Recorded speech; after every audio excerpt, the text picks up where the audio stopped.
Hello guys, welcome back to our channel Manav mentor. और आज हम देखने वाले हैं part 8 of truly immortal. So बिना किसी भी देरी के लेट्स गो।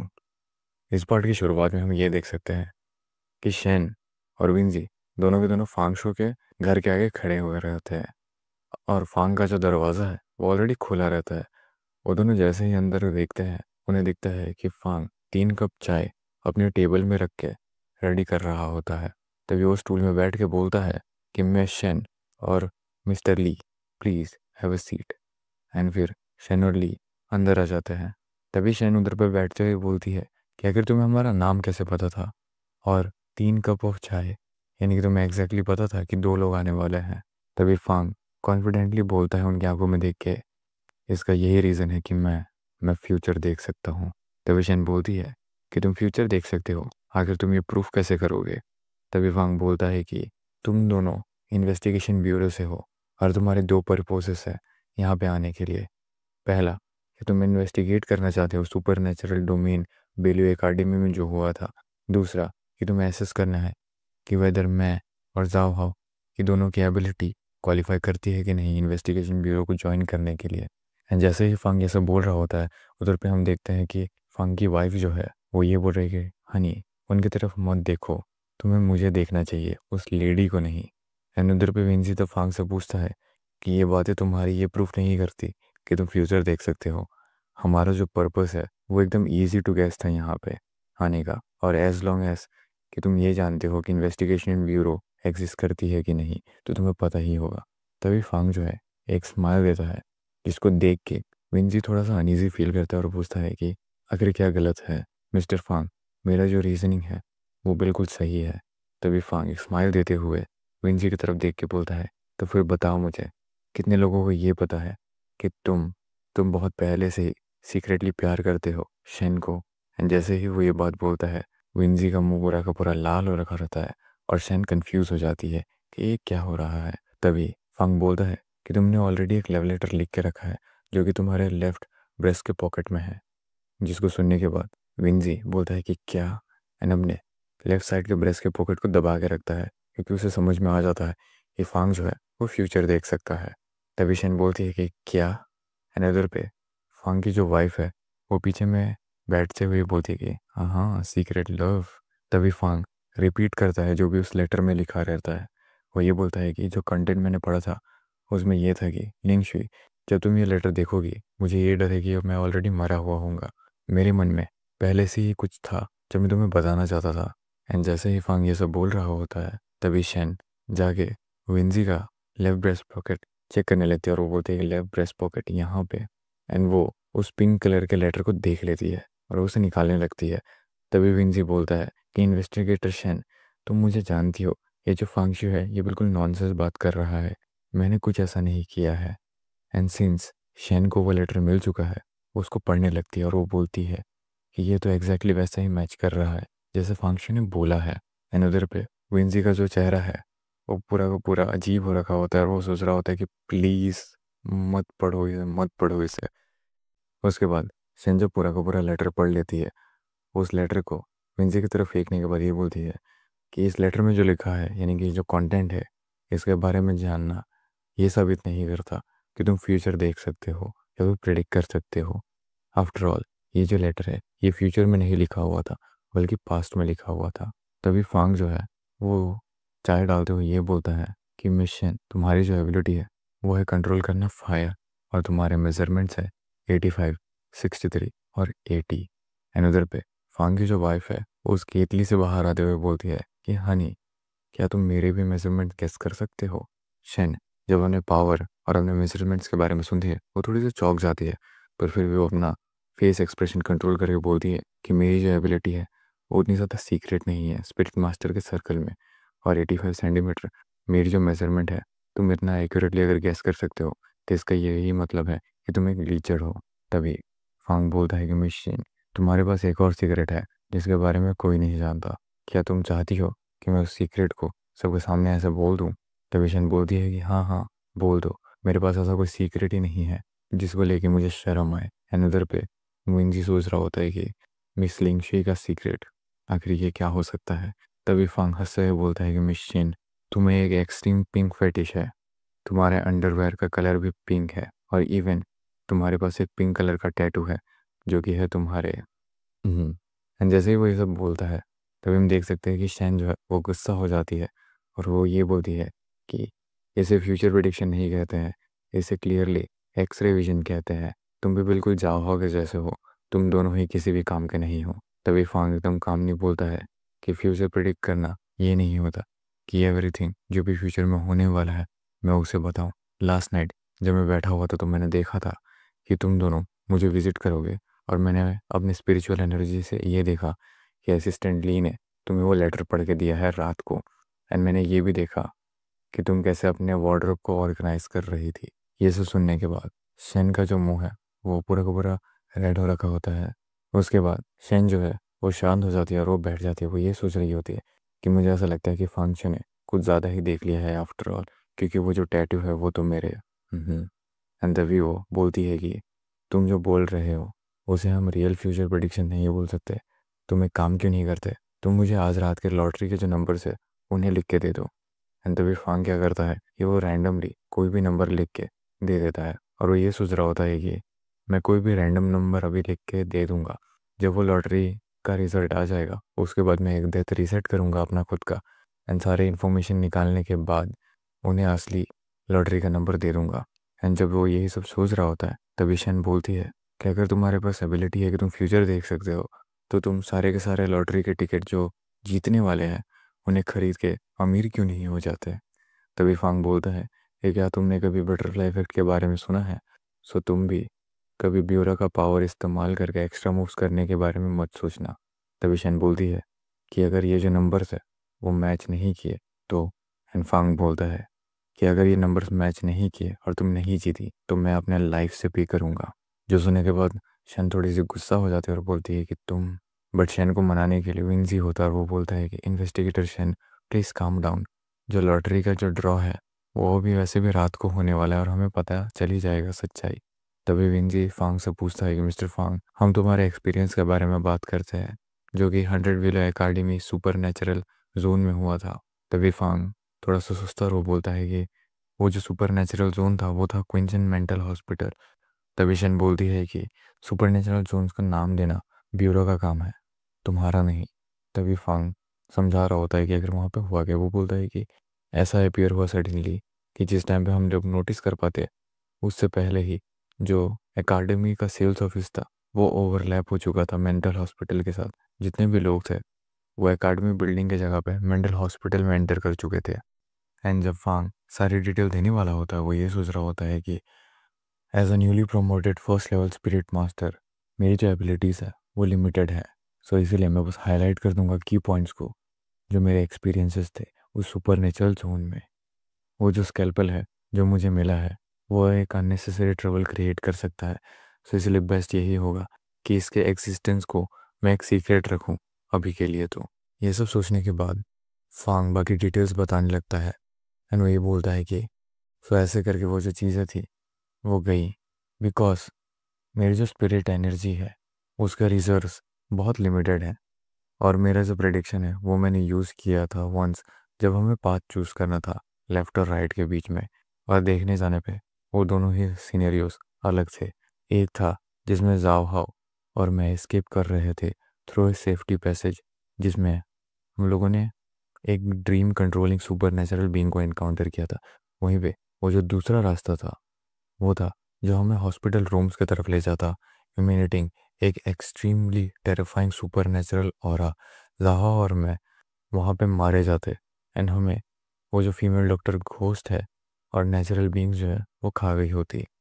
सो मैंने ये कंक्लूड किया कि वो जो दूसरा रास्ता था उस वाले रास्ते में dozens of super natural beings थे जो कि क्विंचन मेंटल हॉस्पिटल में थे।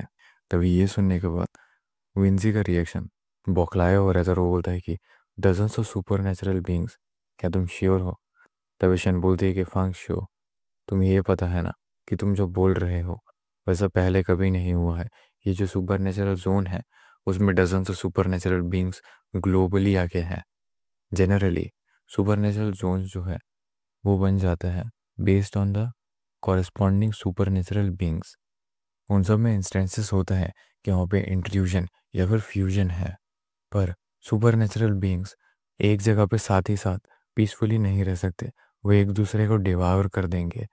जिसका ये मतलब है कि ये इम्पॉसिबल है कि डजन्स एक जगह पे आके साथ में है। अगर तुमने गलत नहीं देखा है तो वो लोग जो प्रोबेबली थे, जो घोस्ट यानी कि वो group of super natural slaves थे जो कि कंट्रोल किए जा रहे थे एक सुपर नेचुरल बींग से। ऑल्दो वो बहुत ही ज़्यादा लार्ज नंबर में थे, लेकिन वो ज़्यादा स्ट्रांग नहीं होते हैं। मुझे ऐसा लगता है कि तुम बहुत ज़्यादा डरे हुए होगे, जिसकी वजह से तुम्हें कुछ समझ ही नहीं आ रहा होगा कि आखिर सुपर नेचुरल बींग्स क्या है और सुपर नेचुरल स्लेव्स क्या है। तो तुम्हें लगा कि सुपर नेचुरल बींग्स है वो, जबकि वो सुपर नेचुरल स्लेव्स थे। तभी फांग शेन को बोलता है कि तुम्हारे लेवल पे मैं जो कहना चाह रहा हूँ वो समझना बहुत ही ज़्यादा मुश्किल है, इसलिए जो भी तुम रिपोर्ट करोगे वो सच्चाई से करना। वीकनेस और इग्नोरेंस ऑब्स्टिकल्स नहीं है सर्वाइवल के, लेकिन एरोगेंस है। ये सुनने के बाद शेन का जो गुस्सा है वो फिर से जाग उठता है और वो बोलती है कि तुम। बडविन जी उसे शांत कराते हुए बोलता है फांग से कि मिस्टर फांग, थैंक यू इतना ज़्यादा ऑनेस्ट रहने के लिए हमारे साथ। हाउएवर तुम्हारी जो एबिलिटी है जो कि प्रिडिक्ट करने की फ्यूचर को, वो बहुत ज़्यादा क्रूशियल है इन्वेस्टिगेशन ब्यूरो के लिए। सो हम चाहते हैं कि तुम हमारे साथ ब्यूरो में आओ आज के लिए। तभी फांग खड़ा होता है और वो बोलता है कि ठीक है। एंड 1 घंटे ड्राइव करने के बाद वो लोग पहुंचते हैं ब्यूरो डिपार्टमेंट पे। एंड जैसे ही वो लोग गेट के पास पहुंचते हैं, विंजी बोलता है कि मिस्टर फांग प्लीज़ मुझे फॉलो करो। तभी उधर पे फांग सोच रहा होता है कि ये जो स्पिरिट्स मास्टर्स हैं उनको भी शायद से सर्टेन कंडीशंस मीट करनी पड़ती है ताकि वो सुपर नेचुरल बींग्स को देख सके। वरना इतने सारे जो सुपर नेचुरल बींग्स है जो इधर उधर मंडरा रहे हैं ब्यूरो में, वो कब के मारे जा चुके होते हैं। यानी कि फांग जो है उसको सुपर नेचुरल बींग्स दिख रहे हैं इवन ब्यूरो में भी, लेकिन किसी और को वो नहीं दिख रहे हैं। तभी फांग हंसते हुए बोलता है कि super natural events investigation bureau में प्लीज़ मुझे डिसअपॉइंट मत करना। उसके बाद हम देख सकते हैं कि फांग शो शेन और विंजी तीनों डाउनस्टेयर्स जा रहे हैं। एंड तभी फांग ये सोच रहा होता है कि मैंने एक्सपेक्ट नहीं किया था कि जो मेन पार्ट है ब्यूरो बिल्डिंग का वो अंडरग्राउंड होगा और ऊपर की जो बिल्डिंग का पार्ट है वो बिल्कुल बेकार होगा। तभी हम देखते हैं कि उधर पे एक आदमी रहता है जो कॉल पे रहता है, जो बोल रहा होता है कि हेलो, अगर कॉल पे कौन है, मैं कोई भी घर खरीदना नहीं चाहता हूँ और लोन भी नहीं, मैं स्विमिंग नहीं चाहता और मैं वर्कआउट नहीं करना चाहता, क्या मसाज, मैं बहुत ही एक डिसेंट इंसान हूँ। जब भी उधर पे फांग को मीन्स रास्ता दिखा रहा होता है एंड जो आदमी जो कॉल पे रहता है वो बोलता है कि आखिर एड्रेस कहाँ पे है ये मसाज के लिए, हरी मुझे जल्दी से जल्दी मैसेज करो। एंड उधर पे हम देखते हैं कि उधर पे बहुत सारे एम्प्लॉयज़ रहते हैं जो काम कर रहे होते हैं। एंड उधर पे एक एम्प्लॉय गलती से एक फीमेल का चाय गिरा देता है यॉन करते हुए। एंड वो बोलता है कि आई एम सॉरी, मैंने तुम्हें देखा नहीं, मैं ये साफ़ कर देता हूँ। और वो उसके बूब्स को टच करने लगता है। वो एक शैडो रहता है, हमें दिखाई नहीं देता बट मेजरली वही है। तो वो बोल रही होती है कि मैं ये खुद से साफ़ कर लूँगी, अगर तुम टच कहाँ पे कर रहे हो। तो वो बोलता है सॉरी सॉरी, मेरा ये मतलब नहीं था। और उसके बाद फांग, विंदी और शेन एक कमरे में आता है जहाँ पे फांग बैठ जाता है और वो ये बोलता है कि तुम्हारा जो ब्यूरो है वो बहुत ज़्यादा लिवली है। तभी शेन बोलती है कि प्लीज़ यहाँ भी इंतज़ार करो कुछ मोमेंट के लिए। एंड वो लिविन जी से बोलती है कि लिविन जी मेरे साथ आओ, हमें रिपोर्ट करना है डायरेक्टर को। तभी विंजी बोलता है कि यस मिस्टर फांग, प्लीज़ थोड़ी देर के लिए यहाँ पे वेट करना। एंड फांग वहाँ पे बैठ के पानी पीने लगता है। वो अपने सेंसेस को एक्टिवेट करके सोच रहा होता है कि मेरा जो सुपर नेचुरल एनर्जी है जो स्केल्पल से आया है उसके वजह से मेरा जो स्पिरिचुअल एनर्जी है वो इन्हेंस हो चुका है और मेरा जो परसेप्शन है वो भी बहुत ही ज़्यादा इम्प्रूव हो चुका है। मेरे जो पांचों के पांचों सेंसेस है वो और शार्पर है एंड मैं परसीव कर सकता हूँ एक वाइडर रेंज। पर फिर भी मैंने अभी तक टच नहीं किया है बाउंड्री को। ये जो इन्वेस्टिगेशन ब्यूरो है ये क्वाइट एक्स्ट्रा ऑर्डिनरी है। एंड तभी फांग ये सोच रहा होता है कि शिन लिंगशी जो है उसने बोला था कि वो रिपोर्ट करने जाएगी डायरेक्टर को एंड जो डायरेक्टर का ऑफिस है वो उधर पे है। तभी हम देखते हैं कि शेन जो है वो विंजी की तरफ देख रही होती है और वो बहुत चुपचाप होती है। तभी विंजी बोलता है कि कुछ गलत है क्या स्पिरिट मास्टर शेन, क्या कुछ ऐसा अनयूजुअल है ब्यूरो में जो आपको फील हो रहा है। तभी वो बोलती है कि नहीं कुछ नहीं। एंड तभी फांग सोच रहा होता है कि हैं शेन कुछ ज़्यादा ही सेंसिटिव है। एंड उधर पे डायरेक्टर के ऑफिस पे वांग जो है यानी कि मेन डायरेक्टर वो ये बोलता है कि क्या तुम श्योर हो कि फांग की जो एबिलिटी है वो फ्यूचर प्रिडिक्ट करने की है, और इसके बारे में तुम्हारे अलावा किसको पता है? तभी शैन बोलती है कि जाओहाओ को पता है, जो सुपर नेचुरल जोन से बाहर आया था फांगशियो के साथ। तभी वांग बोलता है कि फ्यूचर प्रिडिक्ट करना एक बहुत ही ज़्यादा सिग्निफिकेंट मैटर है, वेदर ये सही है या गलत उसके बारे में हमें क्लासीफाई करना पड़ेगा। अभी के लिए तो इसे कॉन्फिडेंशियल रखना पड़ेगा, कोई भी इंफॉर्मेशन लीक नहीं होनी चाहिए। कॉन्फिडेंशियलिटी जो मेजर्स है उन्हें भी अरेंज करना पड़ेगा जाओहाओ को लेके। तुम सबको ये समझ में आया ना? एंड तभी शैन और विंजी बोलते हैं कि हाँ हमें समझ में आ गया। एंड तभी विंजी जो है वो जो लॉटरी के नंबर्स जो फांग ने लिखे थे वो डायरेक्टर को देता है और बोलता है कि ये रहे वो लॉटरी के नंबर्स। तभी डायरेक्टर बोलता है कि लॉटरी के नंबर्स गैस करना उतना भी मुश्किल नहीं है, उसने पहले से ही अरेंज करके रखा होगा किसी को उसका हेल्प करने के लिए एडवांस में। ली विंजी, तुम किसी भी दो ट्रस्टवर्दी लोगों को सुपरवाइज करो कि जो पूरा का पूरा प्रोसेस है लॉटरी ड्रॉ का वो पूरे तरीके से रैंडम होना चाहिए। एंड वो जो लॉटरी का नंबर था वो उसे नीचे में ऐसे रखता है और वो ये बोलता है कि उसके बाद वांग शेन से बोलता है कि शाओ चैन, तुम्हें कंसिडर किया जाता है एक एक्सपीरियंस स्पिरिट मास्टर में, तो तुम्हारे एक्सपीरियंस के हिसाब से क्या वो झूठ बोल रहा है? तभी शेन बोलती है कि अगर वो झूठ बोल रहा है तो साइकोलॉजिकली बहुत ही ज़्यादा स्ट्रॉन्ग लायर होना चाहिए। बिसाइड्स फ्यूचर को प्रिडिक्ट करना बहुत ही ज़्यादा इजी है एक्सपोज होने में, तो उसके पास कोई रीज़न नहीं है कि वो ऐसा कोई कहानी बना रहा है हमें झुठलाने के लिए या फिर हमें ऐसा कुछ धोखा देने के लिए। हावेवर मुझे पर्सनली ऐसा लगता है कि वो झूठ बोल रहा है। एंड प्रेसिडेंट जो है उसने में पानी पी रहा था, ये सुनने के बाद उसके मुंह से पानी निकल जाता है। तविशन बोलती है कि based on a women's intuitions वो झूठ ही बोल रहा है। तभी वांग बोलता है कि ट्रू हो या फॉल्स हो हमें आज रात को पता ही चल जाएगा। बाय द वे उस रिकॉर्डिंग में उसने बोला था कि क्विंसन मेंटल हॉस्पिटल में dozens of super natural entities हैं। तविशन बोलती है कि डायरेक्टर वांग, वो सब चीज़ें तुम बिलीव नहीं करते हो है ना? ऐसा कुछ हो ही नहीं सकता कि सुपर नेचुरल डोमेन में जो भी इस दुनिया में अवेलेबल है उसमें ऐसा कभी कुछ हो। अदरवाइज अगर फांक्शे को सारी चीज़ें भी पता थी एज अ फ्यूचर प्रिडिक्टर, तब भी वो वहाँ से ज़िंदा कभी बच के आ ही नहीं पाता। मेरे जजमेंट के हिसाब से दो सुपर नेचुरल एंटिटीज़ थी जो थी बेल्यू एकेडमी के डोमेन में। पहली जो फीमेल डॉक्टर थी, सुपर नेचुरली सजेस्टेड, जिसका कोड नेम है सुपर नेचुरल डॉक्टर, जिसका पैटर्न ऑफ किलिंग ये है कि वो नियर बाय जो लोग होते हैं उन्हें मारती है एक एक करके। वो सिर्फ एक के बाद ही एक को मारती है जब वो एक को खाना ख़त्म कर देती है।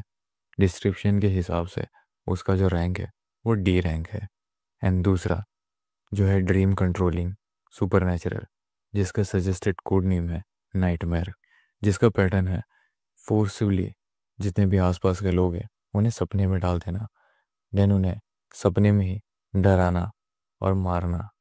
हमें ये सस्पेक्टेड है कि इसका कोई फिजिकल अटैक मीन नहीं है, पर कंसिडर करने पे इसकी जो स्पेशल एबिलिटी है जो कि है मल्टीपल लोगों को ड्रीम्स में एंटर कर देना साइमल्टेनियसली, सजेस्ट करती है कि इसका जो रैंक है वो सी रैंक है। क्योंकि बेलो एकेडमी जो है वो फिक्स है सुपर नेचुरल डोमेन में, एंड उसका जो एरिया है वो बहुत ही ज़्यादा स्पार्सली पॉपुलेटेड है। तो कंक्लूजन यही है कि जो सजेस्टेड थ्रेट लेवल है जो कि उस पूरे डोमेन का है वो सी क्लास है। एंड ये सब सुनने के बाद डायरेक्टर सोच रहा होता है कि आखिर एक नाइटमेयर कितना ज़्यादा टेरिफाइंग हो सकता है। तभी शन बोलती है कि जस्ट ऑर्डिनरी लोगों को डराने के लिए इवन जाओ हाओ, एक टिमिड और लेचरस न्यूकमर जो सरवाइव कर गया जस्ट एडल्ट वीडियोस देख के, और उसने बस एडल्ट वीडियोस देख के ही अपना डर भगा लिया, तो जो एक्सपीरियंस स्पिरिट मास्टर्स हैं वो तो अफेक्टेड भी फील नहीं करेंगे। एक बार उसकी एबिलिटी का पता चल जाए और पता चल जाए कि उसे प्रिवेंट कैसे किया जा सकता है, वो बिल्कुल भी हार्मफुल नहीं है as supernatural ghost doctor. And ये सब चीज़ें डायरेक्टर आराम से सुन रहा होता है और वो बोलता है कि ऑल राइट, एक काम करो, फांक्शो को इधर पे लाओ, मुझे उससे मिलना है। ये सुनने के बाद शेन बोलती है कि डायरेक्टर वांग, ये रेगुलेशंस के खिलाफ है। व्हाट इफ़ फांग अपना जो माइंड है उससे कंट्रोल खो गए थे सेफ्टी रीजंस की वजह से, बेटर यही होगा कि हमें कैप्टन या फिर डिप्टी से उसे मिलवाना चाहिए। तभी वांग बोलता है कि वो दोनों वो दोनों यहाँ पे नहीं है। वो जस्ट थोड़ी देर पहले ही बाहर गए हैं ट्रैक डाउन करने के लिए कि आखिर ये जो सुपर नेचुरल इवेंट्स है उसका हेड कौन है। तो विशन बोलती है वो दोनों एक दूसरे से तो बहुत ज़्यादा ऑड है ना, आखिर कैसे वो एक साथ काम कर रहे हैं इस बार।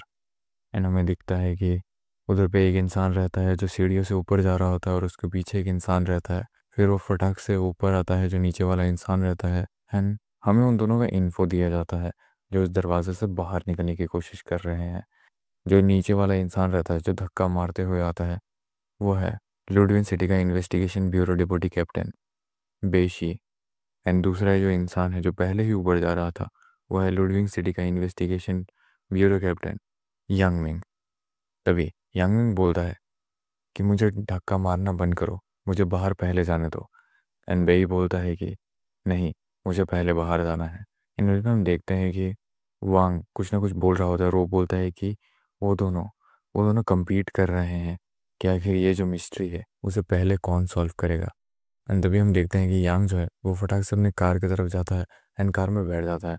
एंड ऊपर में बेई है, वो उसके कार के ऊपर बैठ जाता है। तभी यांग बोलता है कि बेशी, मेरे कार के ऊपर से हट जाओ और मुझे फॉलो करना बंद करो। तभी वे बोलता है कि तुम जिस डायरेक्शन में जा रहे हो उसी सेम डायरेक्शन में मैं भी जा रहा हूँ। एंड वो चीज़ वहीं पे हो ख़त्म हो जाती है।